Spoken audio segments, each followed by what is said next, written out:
That's beautiful. Now give each other a hug. We're supposed to do that, right? Just to get started, we're going to talk to a good friend who wrote a great book, Principles. This is Ray Dalio. And Ray thinks of himself, and we all think of ourselves as just ordinary. He says, I'm an ordinary guy. And when I talk to him about being ordinary, I ask, and this is what we want to learn today, how does an ordinary guy go from being ordinary to being acknowledged by Time magazine as one of the 100 most influential people on the earth? How does an ordinary guy build a company that Fortune magazine says is one of the top 5 most influential private companies in the United States? And how does a person who starts from a Long Island background, works hard, has a challenged time in school, end up being one of the 100 wealthiest people on earth? So we have a good fortune of spending a little time with a good friend of mine. We have traveled, we've been diving, we've been in remote places. I've watched him in action as he listens and learns and talks to everyone with the same honesty and integrity, whether they are a village leader or a village member or the head of a Fortune 500 company. So I'd like to ask good friend Ray Dalio to come out and share some time with us. Thank you, Ray. Thank you. Thanks, man. Thank you. Thank you. It's a special treat to be able to speak to you because I'm at the end of my second phase of my life, and you're at pretty much the beginning of your second phase of life. I think that basically life exists in 3 phases. You start off, phase 1 is you're dependent on others and you're learning. Phase 2 is that you're working and others become dependent on you and you're trying to be successful. And then you get later in stage 2, and the number one goal that you want more than anything else is to help people be successful without you. Then you can go to stage 3, which is, you're sort of free of obligations and so on. And what I did over a period of time, whenever I would encounter a situation and make decisions, I would write down the criteria for making decisions. So my number one objective is to tell you that you need to have your own principles. I'll explain some things, but I'm going to share some of my principles. I hope they're helpful to you. There are things that have worked for me that I've written down over a period of time. But number one, I want to describe this experience to you. Whenever you're in a situation, and if you take the time after that situation and you write down your criteria for making decisions, then you will have that for the next time that thing comes along. And what happens is the same things happen over and over again for the same kind of reasons, but you don't see that. You're operating in a way where you take them one at a time. And so I would recommend to you that you write those principles down. When you do that, you think about them in a deeper way, and then the people that are in your lives then start to understand how you're behaving, and they can be partners in that idea of meritocratic decision making so that they can also say, is that the best way to operate and deal with that situation? And so you start to think in a more principled way rather than all of these bits and pieces of different things. So that would be my recommendation. But what I'm going to do is take you through a little bit of my journey, and it's totally correct, as Peter says. I'm really a very ordinary guy who, through trial and error, discovered some things that worked that helped me do what Peter was describing. So what I want to explain is, we look at the world, and there are just so many different things to have principles for. Principles are essentially recipes for dealing with situations that happen over and over again. And there's just a million things. You could study, you could be a doctor, you could be a physicist, you could be someone. And the things that I understand and spent time with was economics, investments, and then work. And my approach was largely captured in this slide, which is to say, I would go after audacious goals, and then I would succeed and fail. And most importantly, benefited from failure. In other words, you go after your goals, and you then encounter your problems or your failures. And how you're dealing with those problems is one of the most important things. I started to realize, for reasons you'll probably see as we go along, that pain plus reflection equals progress. In other words, that painful situation, if you can diagnose what produced that failure and then develop principles for dealing with it at a different time, in a different way, and then you take those principles and you improve, you learn, you change things, then you improve and you make go on to more audacious goals. And the way I look at life is pretty much like it's this looping process, this evolutionary looping process. That means you go after your audacious goals, you fail, you learn. Failure is an important part of that process. You learn principles, you keep improving. And so I think that I learned that there are only 5 things that you need to do to be successful. If you do these 5 things, you will be successful. And the first is to be clear on what your goals are. You have to know what you're going after. You can't have everything in the world, but you could have almost anything you want, but you can't have everything you want. If you go after your goals and they're clear, you have to know your goals. And along the way, number 2 is you have to identify and not tolerate your problems. A lot of people tolerate problems. And then you have to diagnose those problems to get at the root cause of those problems. And often the root cause is you. Maybe you have weaknesses. Maybe you make mistakes. And with that, or maybe somebody else is making mistakes. We all have strengths and weaknesses. And the power of being able to know our strengths and weaknesses and know how to deal with them is enormous. And only when you know what your problems are and you diagnose that specifically can you create a design to get around those problems. And that design, very specific design, you go get around the problems, and then if you have a design, you have to be reliable in doing that. And everybody is bad at some of these steps. And the key is to work with other people who are good where you're weak. So I just want to give you a sense of failure. I think probably the greatest problem of mankind, that's a big statement, biggest problem of mankind, the greatest tragedy of mankind is individuals who have in their minds wrong opinions that they're attached to.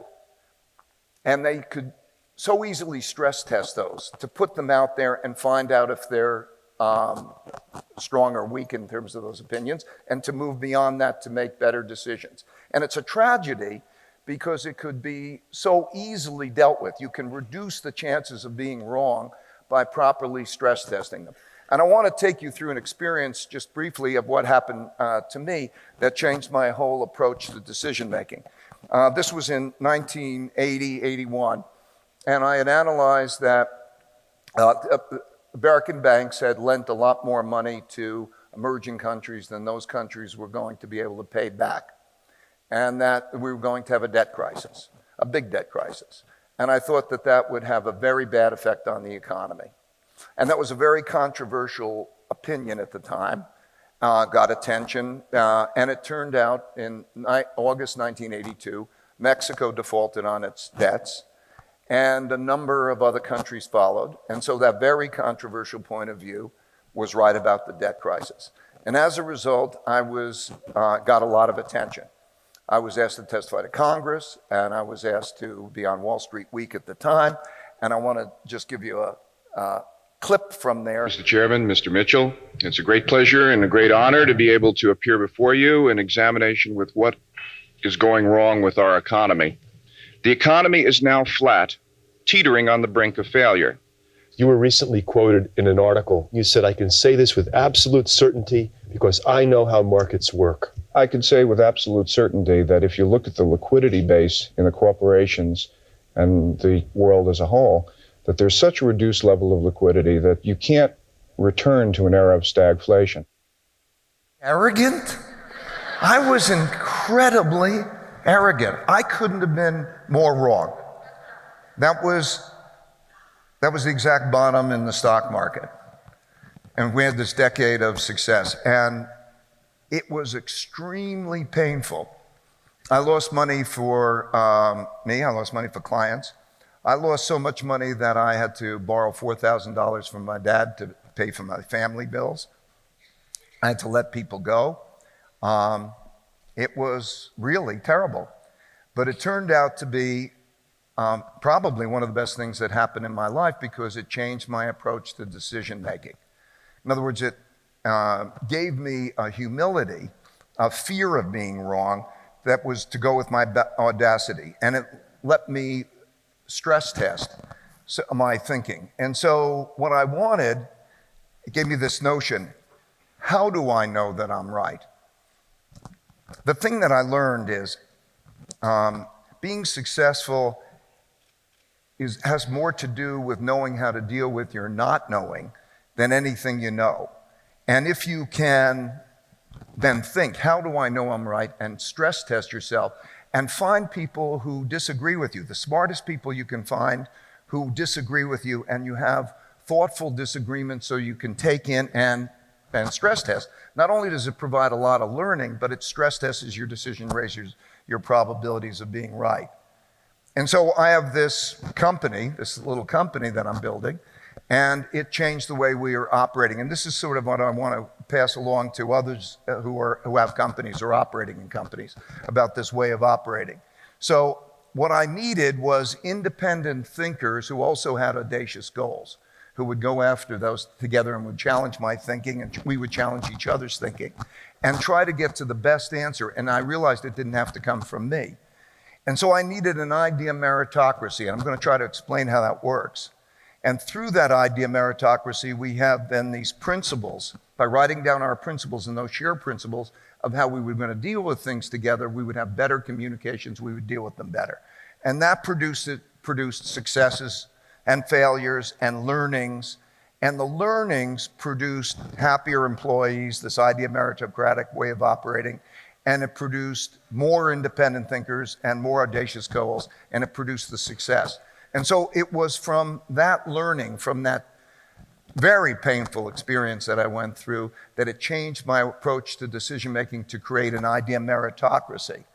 So, what do I mean by an idea meritocracy? I want to be very tangible for you.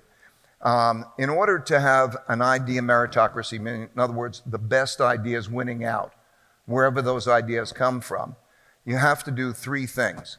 And the first is that you have to put your honest thoughts on the table for everybody to see and look at. And one of the problems of most groups of people, most organizations, most individuals, is that they don't want to be honest and they don't like disagreement. And so, you can go out to a restaurant and somebody says, I like the food. Somebody's not going to be reluctant to say, I don't like the food. Where thoughtful disagreement is the second thing. You have to understand the art of disagreement. Because if there's disagreement, that means somebody's going to be wrong. And how do you know the wrong person isn't you? So you have to understand the art of thoughtful disagreement. And then once you have that disagreement, to raise your probabilities of making better decisions, and that certainly happens if you do it well, then you have to have ways that are going to, idea meritocratic ways of getting past your disagreement. In other words, you have to have protocols, and we do something which we call believability weighting decision making based on different people's credibilities. So that's what I mean by an idea meritocracy. And do you want an idea meritocracy? Do you want to operate that way? Do you want to have thoughtful disagreement, not emotional problems? Curiosity to make yourself more likely to be right. And do you want to abide by protocols that'll help you get past that disagreement? So the other thing is, you have to know what people are really like in order to have a meritocracy. And everybody has strengths and weaknesses. So the real question is, do you want to know your weaknesses? Do you want to know each other's weaknesses? Because if you know each other's weaknesses, and you're all going to be better off if you're dealing with that in a forthright way, knowing your strengths and weaknesses, because that's what makes up a great team. So when you know what someone is like, you know what you can expect from them. That's a power. So an idea meritocracy is that kind of organization. I want to give you just a quick clip of how that works, how we try to bring up information. There are many different tools, but what I found is that in order to be effective, I needed to have tools, apps, and things that we're operating by that would facilitate that. So I'm going to take you into a meeting and give you a flavor for one of the tools and one of our methodologies for operating that way. A week after the U.S. election, our research team held a meeting to discuss what a Trump presidency would mean for the U.S. economy. Naturally, people had different opinions on the matter and how we were approaching the discussion. The dot collector collects these views. It has a list of a few dozen attributes, and so whenever someone thinks something about another person's thinking, it's easy for them to convey that assessment. They simply note the attribute and provide a rating from 1 to 10. For example, as the meeting began, a researcher named Jen rated me a 3, in other words, badly, for not showing a good balance of assertiveness and open-mindedness. As the meeting transpired, Jen's assessment of people added up like this. Others in the room had very different opinions. That's normal. Different people are always going to have different opinions. And who knows who's right? Let's just look at what people thought about how I was doing. Some people thought I did well, others poorly. With each of these views, we can explore the thinking behind the numbers. Here's what Jen and Larry said. Note that everyone gets to express their thinking, including their critical thinking, regardless of their position in the company. Jen, who's 24 years old and fresh out of college, can tell me, the CEO of the company, that I'm approaching things terribly. This tool helps people both express their opinions and separate themselves from their opinions to see things from a higher level. When Jen and others shift their attentions from inputting their opinions to looking down on the whole screen, their perspective changes. They see their own opinions as just one of many, and naturally start to ask themselves, how do I know my opinion is right? That shift in perspective of going above it and seeing the full range of views shifts the conversation from arguing over individual opinions to figuring out objective criteria for determining which opinions are best. Behind the dot collector is a computer that is watching what all these people are thinking, correlates it with how they think, and communicates back to each of them based on that. Then it draws the data from the meetings to create a pointillist painting of what people are like and how they think.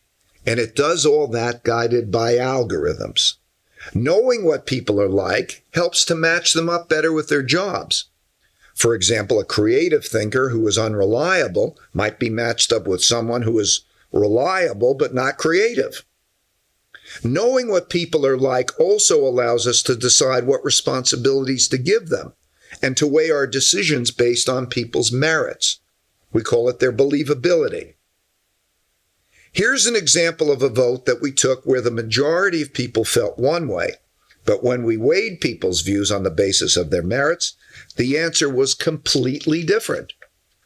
This process allows us to make decisions not based on democracy and not based on autocracy, but based on algorithms that take people's believability into consideration. Yeah, so we really operate that. I just want to give you just highlight some things. First of all, anybody can criticize or anybody on the basis of a non-hierarchical approach. So we're bringing out all the complaints. We capture that information. So that way, we're building a meritocracy, an idea meritocracy that people believe is a fair system, so that there's weighting on that, on the basis of, capabilities. And so we do this believability weighted based on data. And so nobody is going to be able to be hierarchical in that sense. You can make the decisions based on the quality of the thinking, and that can evolve over a period of time. People learn their strengths and weaknesses. And then we have behind that data, lots of data, because every day everybody's getting a 360-degree review from that. But also we're seeing how they themselves make decisions, and we process that data in a way that everybody thinks is fair. So people are on this mission together. My goal has been to have an idea meritocracy in which we want to have meaningful work and meaningful relationships. Meaningful work meaning like you're on a mission together. And meaningful relationships is that deep relationships, but through radical truthfulness and radical transparency. And then we use those algorithms to help us. Okay, so what's the problem of doing this? And I think it's an ongoing problem. Why is that difficult?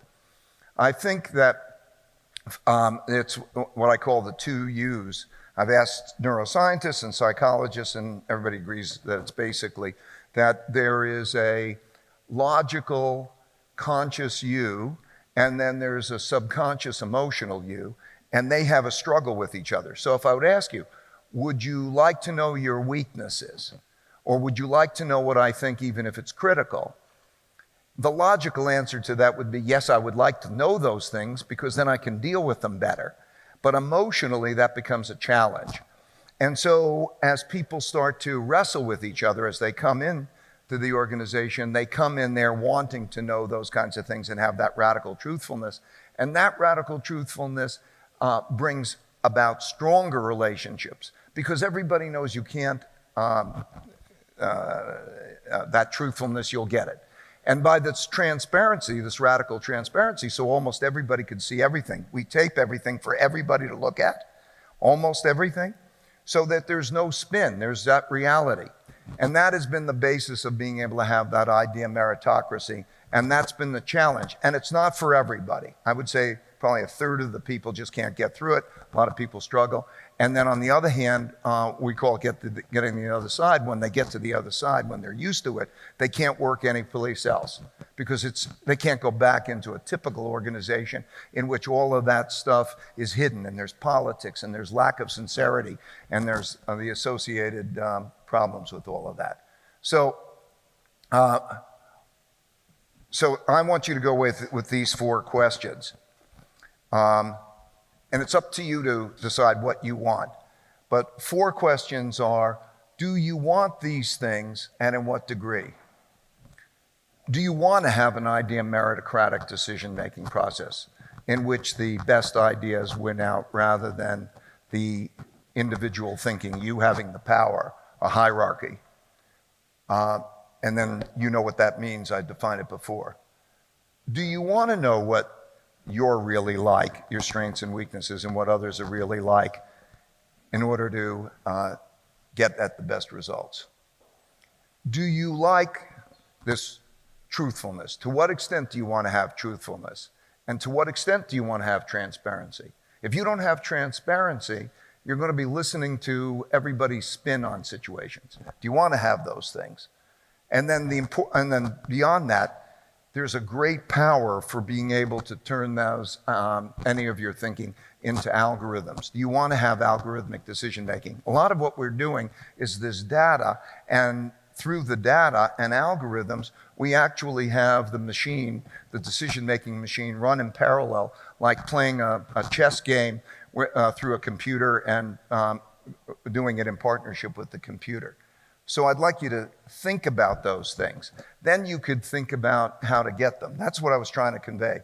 We built a bunch of tools and apps and things, and we're going to make those publicly available so that people who want to do that, like the dot collector and those tools, will have the opportunity to be able to operate that way. We're going to make them available.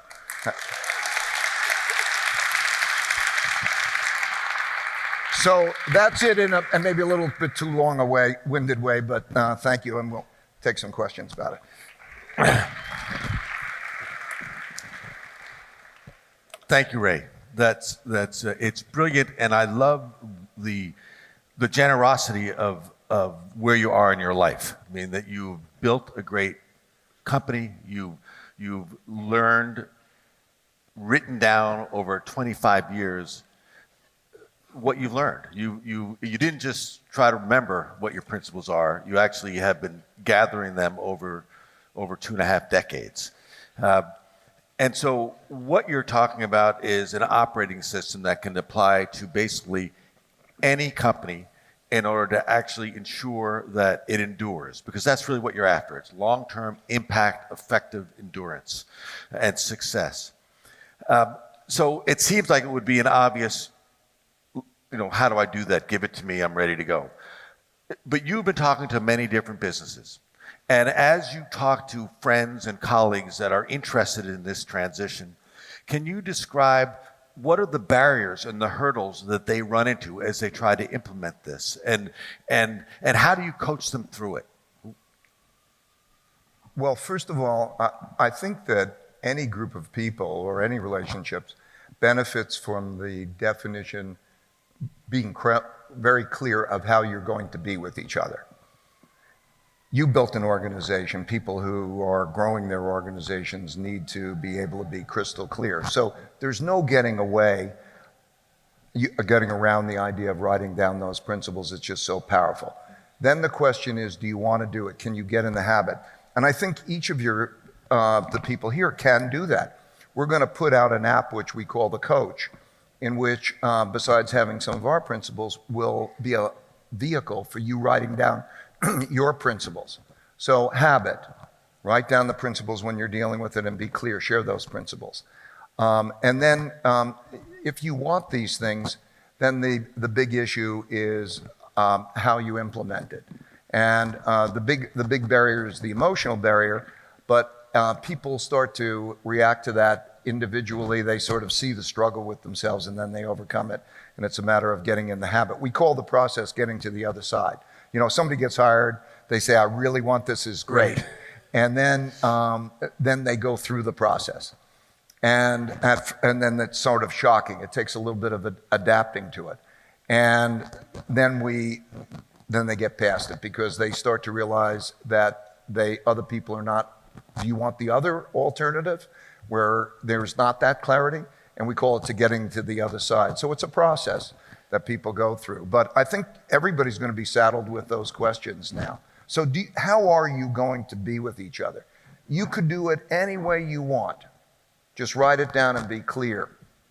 Yeah, it's really, for me, as you have discussed this with me over years, and as you have taught me, as we have traveled together and worked together and learned together, I have seen, as I've applied it in other situations, that people don't really like to talk about failure, right? It's more, let's get on to the success and let's not talk about the failure.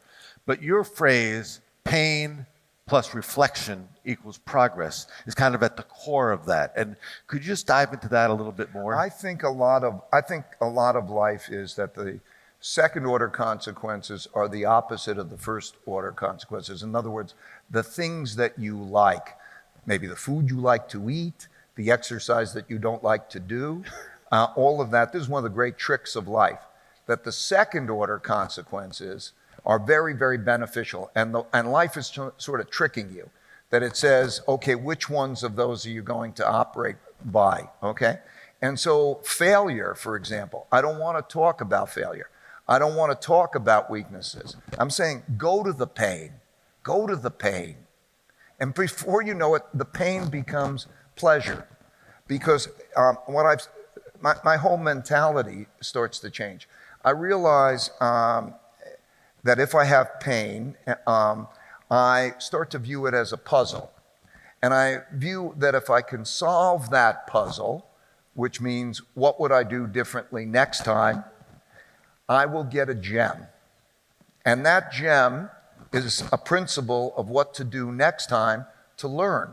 So I've developed a habit that I actually have the second order consequence reaction to the pain, to the failure, that makes me know it's a learning experience. And so it's that dynamic in life. Don't be tricked by the first order consequences and really enjoy those second order consequences. Go to the pain and view it as a puzzle, and then you'll get gems. Yeah, I should just say that the first time that Ray did this with me, I think you were in Connecticut and I was driving down a dirt road in Brazil in which you talked to me about radical transparency and what you would just learn from somebody that was counter to what I've been telling you. And I didn't get pleasure out of that. It took me a while to actually understand that listening with an open mind, not actually thinking about your response while you're being taught, is actually the way you get to the place where you can learn. Both parties, that's a thoughtful disagreement. When you're totally honest, radical forthrightness, and you know you don't know the answer, but it becomes a common question as how you can work through with good intention. It's the idea of tough love, Yeah. you know? We're going to hold each other to high standards and try to get at the right answer together, but it's going to be tough. Yeah.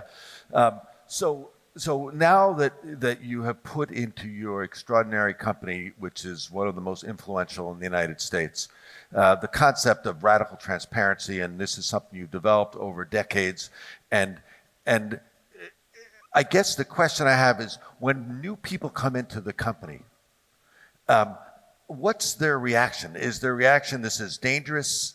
Is their reaction, this is different, I love this? Or do you weed those people out in the interviewing process so that, how do you do that? Well, we show them, because we record everything, we could show them lots of instances. We make them aware, Yeah. and it's sort of like an intellectual Navy SEALs. Yeah. Okay, do you want this thing? And everybody's going, okay, I want that thing. So they make a choice. Maybe some people don't. And then they come in, but like the intellectual Navy SEALs, they say, yeah, I really want this thing. Then when they get in the icy water and they don't get to sleep, it's the equivalent of then they go into that experience. And then they're wrestling with each other, and then they come to love it. But the thing about it is the meaningful work and the meaningful relationships. In other words, maybe like the Navy SEALs, or when you are tight with somebody and you have that genuine caring, that they know that that's part of it. We have, I think we have 1,500 people. I think that there are like 104 clubs and organizations. I made a policy that anybody who can come up with anything that's fun to do, that can have 20 or more people, up to $500 per person, we'll pay for half. In other words, just go out and build those relationships. If you've got those great relationships and you know that they're being tough on you for those good reasons to try to get at the answer, and you know where your goal is, then they come to love it. Most people, there's a period of time, maybe it's about 18 months, which is associated with behavior modification.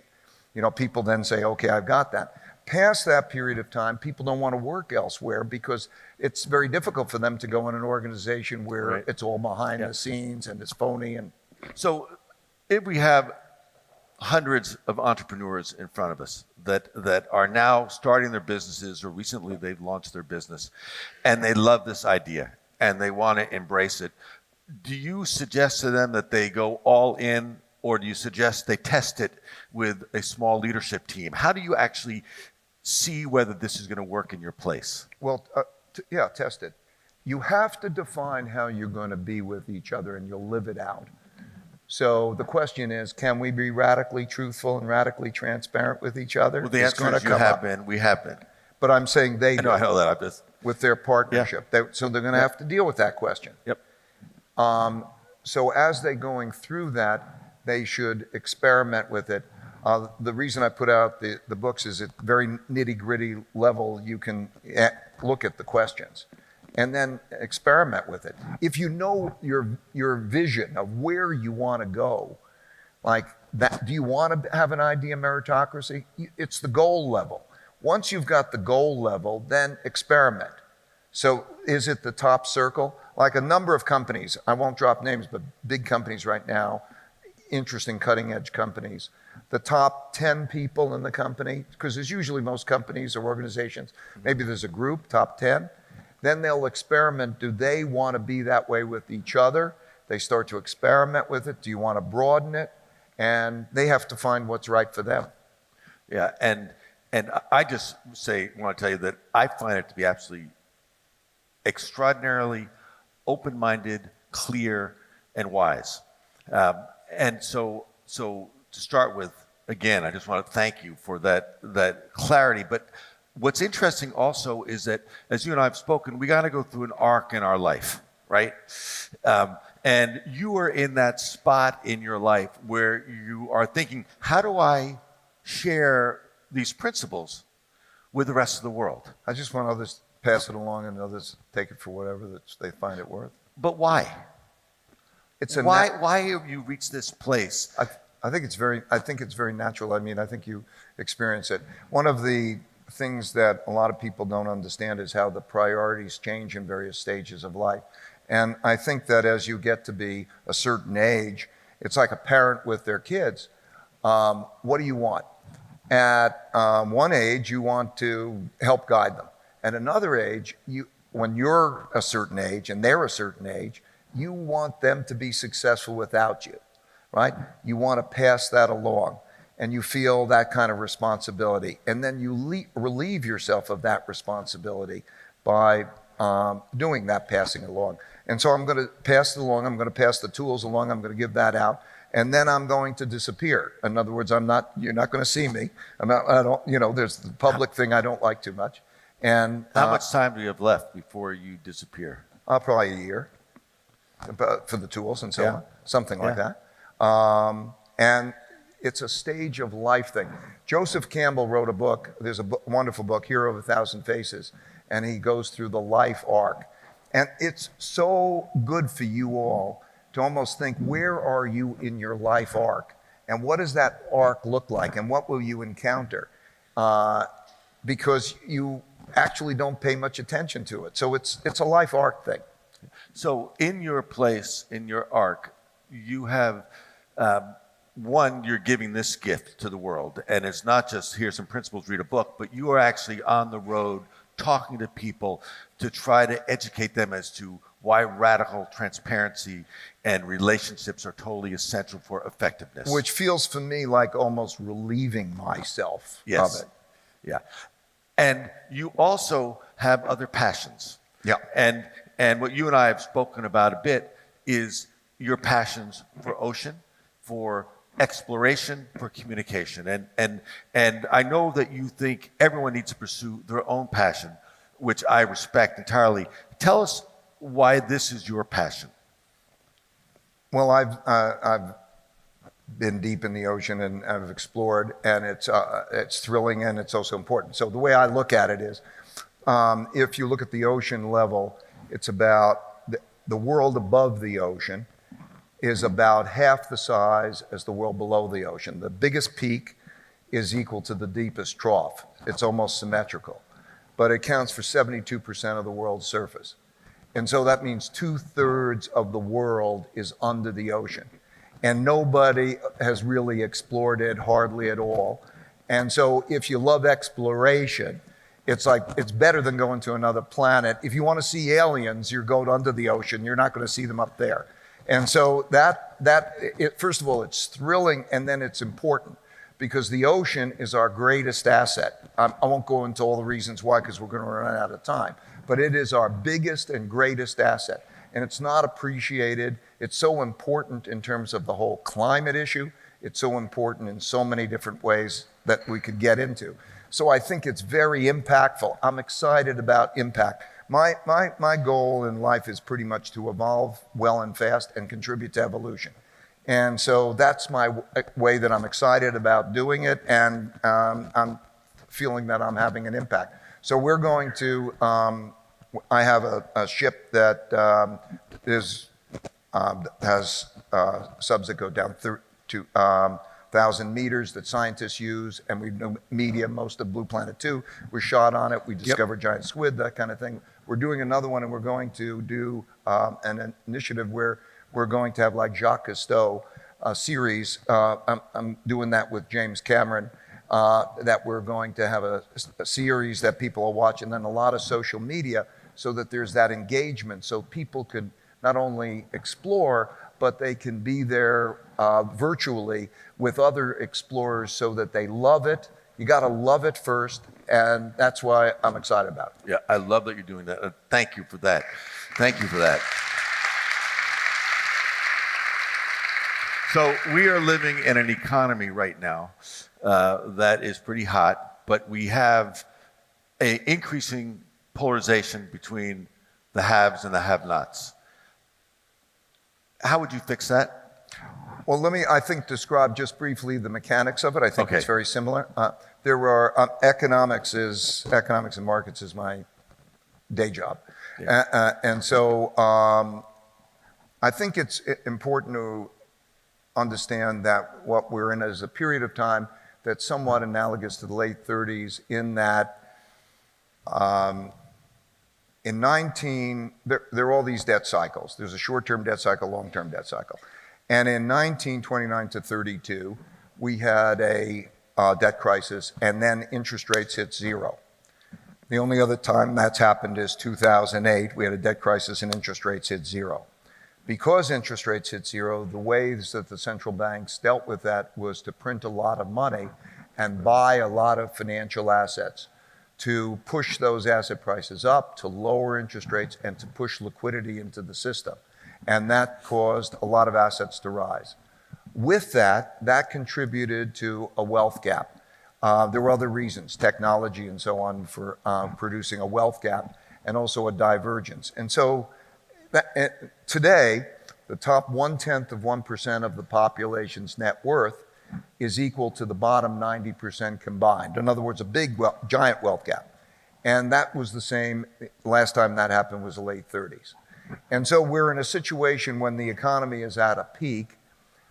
We still have this very big tension. That's where we are today. We're in the part of the economic cycle, which is the later part of the cycle, because as you start to run into capacity constraints, unemployment rates are low and so on, central banks begin to put on the brake and they begin to tighten monetary policy. So we're 9 years into this expansion, and the capacity to deal with that is different. So we're in a situation where if you have a downturn, and we will have a downturn, I worry that polarity will become greater. I think that the unity of us, how we approach our problems together, is a very important thing.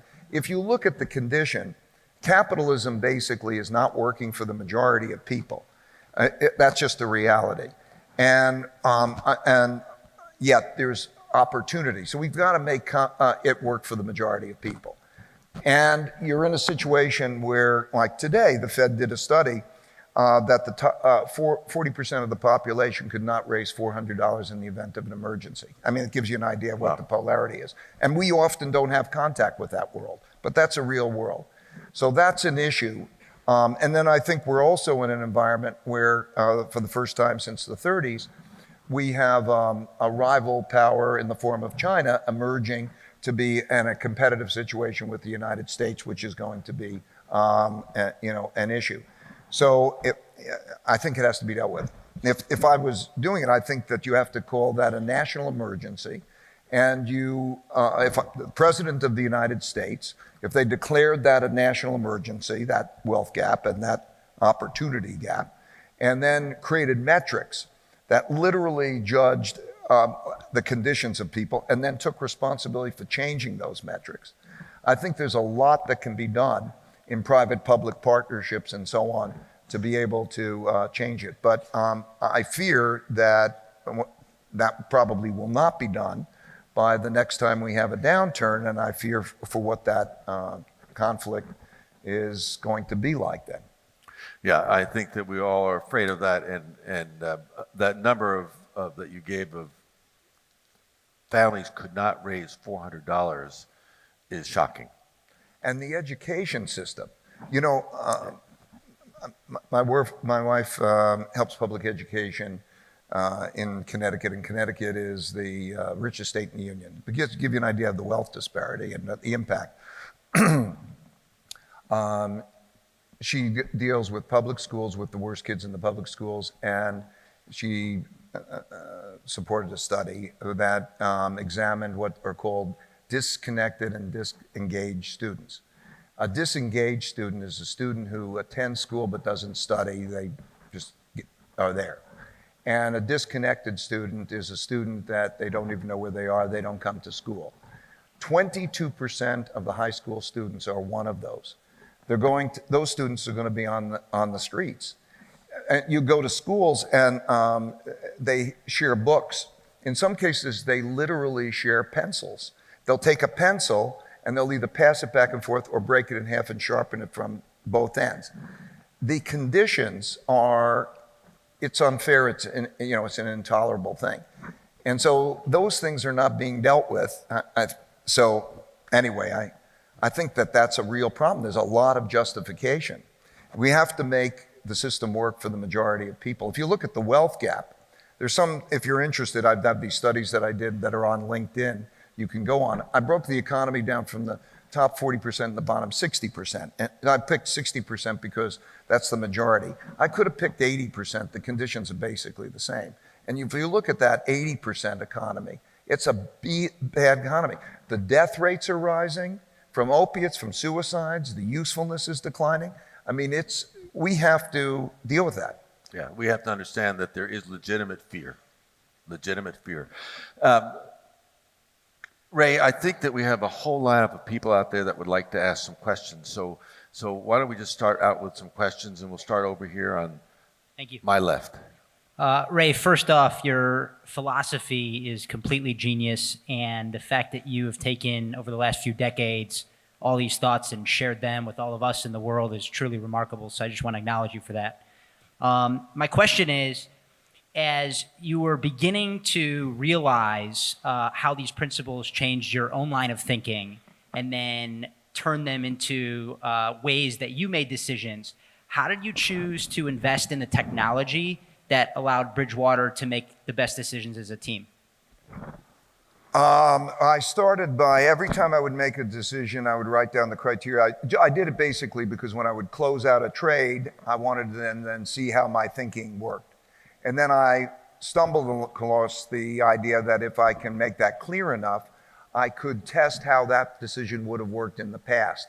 I could run it through all countries, all past period of time, and that gave me a reflection on that decision rule. Then I discovered that actually if I could take that criteria and put it into an equation, I could take in data and it would sort of say, bring it to me, and I would make those decisions. And so I stumbled across the fact that writing down the principle, making it an equation, allowed me to be able to test it, and then also allowed decision-making to be happening in that way. And so that one thing then let me do that on all of the ones that I was making decisions and making, and we would do it together. So it was so great because ordinarily we were sort of saying, what would our decision be? That's bad. If instead you think, what should our decision-making criteria be? And you could test it and convert it into algorithms, that's good. So what happened was that the vast majority of our decision-making over a period of time was able to be made this way. So 98% of our decision-making is made by algorithms with us arguing about our criteria, not our conclusions. And so that's how it developed. And then I realized that I could take it to everything. People decision-making. In other words, all that data that's collected that you saw, we could create algorithms. And by looking at those algorithms for people management and how we're going to be with each other, it became the logical extension. So that's how it evolved. Sir? Your firm's investment performance has been one of the best in the world over the long run. Please share with us two or three, sort of the top two or three, insights, methods, qualities that you think have made you one of the world's best investors. Okay, quickly. First of all, I learned that almost all the surprises that happened to me were things that just hadn't happened in my lifetime before, but happened repeatedly in other lifetimes or in other countries. So I needed to have criteria that I call timeless and universal. By specifying the criteria and then seeing how they would have worked in other time frames and other locations, timeless and universal, that has helped us a lot because then if there's a difference in another time frame or another country, I'm forced to explain that difference and be able to do that. So that's one of them. The idea of separating what I call alpha and beta. what should, if you had no view, what is a balanced portfolio like to be able to have diversification of assets to achieve balance? The power of diversification to reduce risk without reducing return allows you to increase your return to risk ratio enormously. In the book, I show this, what I call the holy grail of investing. So whether that's done for a strategic asset allocation mix or whether that's done for taking bets, that has been a key thing. I'll call it the holy grail of investing. So you might want to look in the book because there are people standing behind you and I got to answer other questions. But I would say the knowing what we don't know and how to deal with it well has been key. So, Ray, I just want to switch for 1 second because you're talking about radical transparency as it is in your work in Bridgewater, in the business you've created, and the rationale that brought you there. I mean, the mistakes you made, how you learned from them, how you wrote down principles, and how you actually really scanned this over decades. Have you applied the same in your family? Of course. I mean, meaning, look, in any relationships, you are going to have to define how you're going to be with each other. I mean, people just sometimes don't talk about it, but there's a big benefit. Like for me, I can say, these are my principles, you can read it, you can hold me accountable to this, this is what I will do and you will know it, and this is what I value. And when you have that in a family, do I want to be radically truthful? I could tell you stories of difficult situations in which, one story, my wife was possible dying of cancer situation in terms of that. And I wanted to take my kids through it when they were young, to take them through that so that they know that they could always trust in what I'm saying without spin. So that radical truthfulness and that radical transparency. Now, it's radical. It doesn't have to mean absolutely everything. I just want to be clear. There are certain things where if somebody is going to be hurt by it, you make the judgments. But because you have to decide how you're going to be with each other. The good news is Barbara was fine. The good news is Barbara was fine. Okay, good. Thank you. Question. Good afternoon. I have a question. However, I noticed that there's no women online who might get a chance to ask a question, so I want to see if there's any women who wanted to take my slot. Great. So, Thank you for that. Hey, Thank that's you. great. Thank you. Yeah. Thank you Well so done. much. I really Yeah. appreciate that.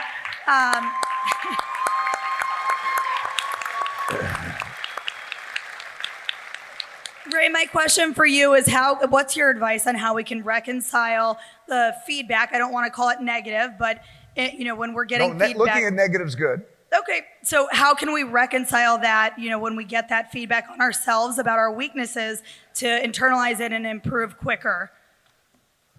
I think the only question is getting at whether it's true or not, right?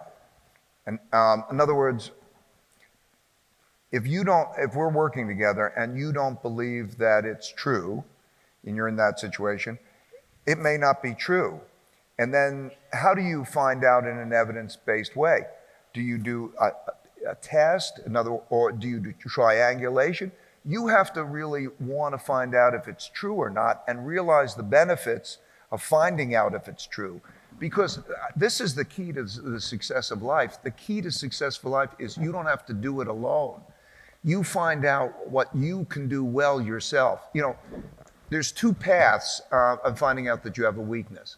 The most common path is once you get that you find out. The most common path is, do I make that a strength? And that may be a difficult path. Maybe people who think one way might have a challenge thinking another way. But the easiest path is to find out who's good at what you're not good at and appreciate those differences. And then, so I think the answer to your question is to try to do it in an evidence-based way with the realization that you're going to be so much more successful and so much more happy if you do it. Thank you. Thank you so much. Yes. Hi, Ray. Hi. What do you think about universal basic income? Universal basic income, by the way, I did a study on it, and it's on LinkedIn if you're interested in looking at it. I looked at it for a lot. The basic issue on the universal basic income is that they believe that you will you'll take money and funding it by taking programs that are in existence and eliminating or reducing those programs to give people the money to be able to make those decisions themselves so that they can make those decisions well. And so I think it's really a question of whether when you shift that, whether that will allow them to make decisions well because they're good decision makers. In other words, when I look at education and I see a number of things, I know that and I'm dealing with certain populations, I want to make sure that that is being given, the money, the cash, is being given for an effective purpose that they will use well rather than the program. If I'm going to take money from education or I'm going to take money from other things, I have to be able to believe that it'll be done well. And it's a difficult question. So some populations, I think there's a real benefit to it because it eliminates the bureaucracy and it eliminates people spending, making decisions for you. Because if you're a good decision maker, know how you are going to spend that money and allocate the resources effectively, it's a better way of operating. But there are a lot of percentage of the population who it could do more harm than good. So that's what I think about universal basic income. I think that there's also income and usefulness. I think both are important, but I think you have to make usefulness as an important part of it. So in my view, I'm crazy about microfinance. I'm crazy about ways in which you can effectively make usefulness, make people. I think that basically, I had the benefit of parents who cared about me, loved me, and I had a school that I could go to in which I could learn.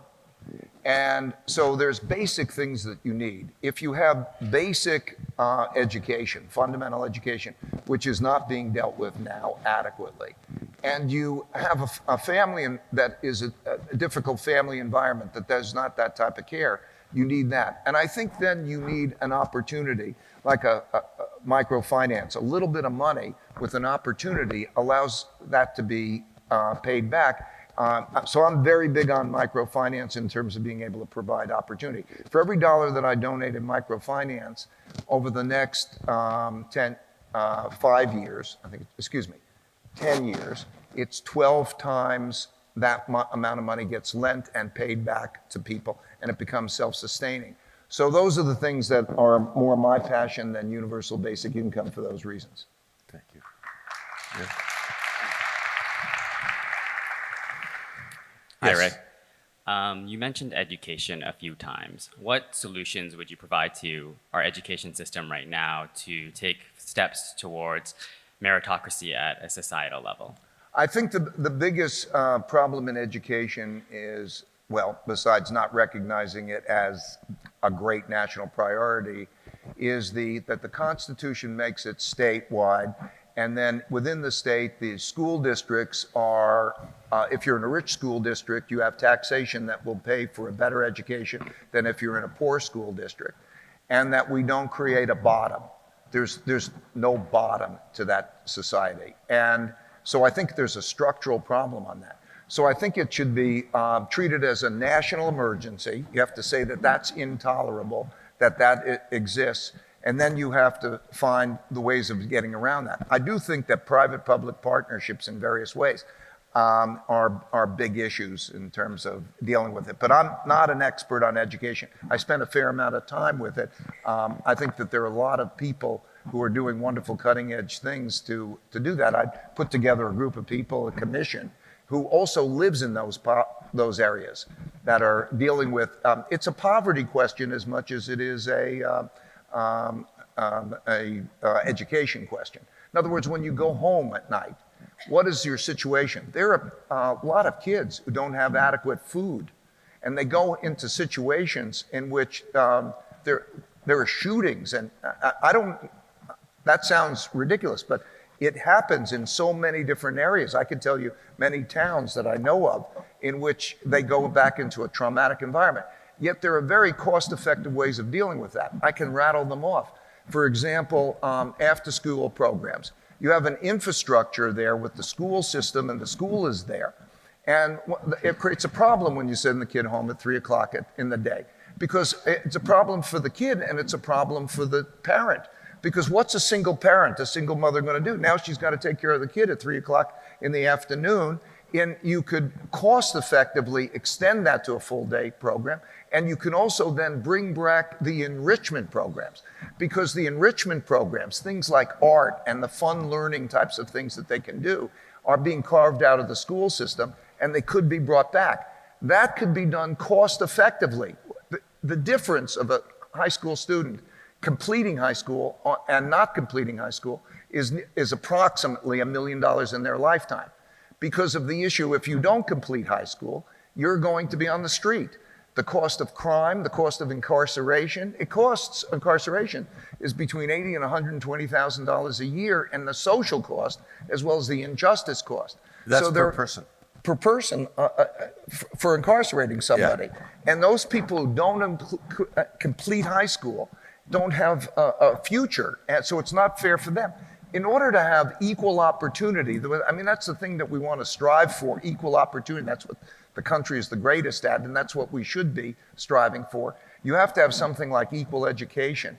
And so all I'm saying is I think that those could be cost effectively dealt with, but our societies needs to be able to put that money in one way or another. So public-private partnerships that could do that, combination of philanthropy and government, and look at the return on the investment that you're going to get. It's a fabulous return on investment, and there's a lot of that stuff.